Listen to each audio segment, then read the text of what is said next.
It's March 11th, and at time of recording, it's coming up on 5 p.m. in the UK, so it seems like a good time for another update on the collision between the tanker Stena Immaculate and the container ship Solong. Starting off with the Stena Immaculate, we can see here that the fire is largely out, though the ship is still smoldering. It looks like some firefighting equipment is operating on deck. It's unclear if salvage crews have made it onto the vessel or if these are automated systems that are actioning. For the first time, we also have a good view of the hole in the vessel left by the Solong impact.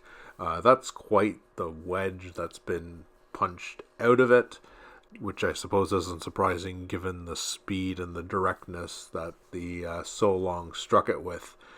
Given the fire that we saw yesterday, I'm actually surprised at how good a condition the Stena Immaculate is in.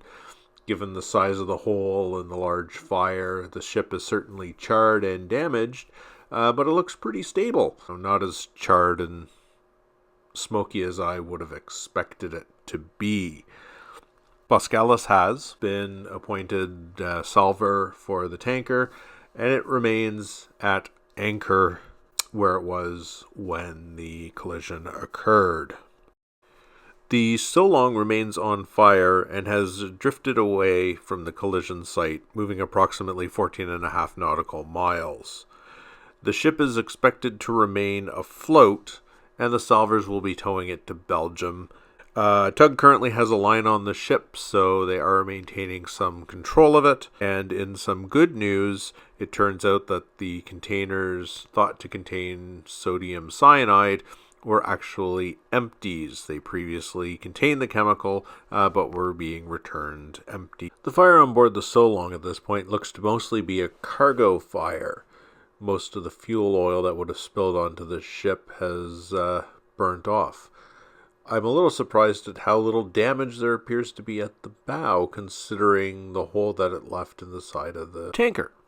The bulbous bow still looks to be intact, and the hull mostly has its shape there, though the covered foredeck is collapsed. Humber police have also informed us that they have arrested a 59-year-old male and charged them with gross negligence manslaughter in relation to this collision. While the investigation is ongoing, this certainly points to evidence that it was a human error that caused the incident, and the charge of manslaughter would be in the death of the crewman from the Solong, who has yet to be located and is presumed dead.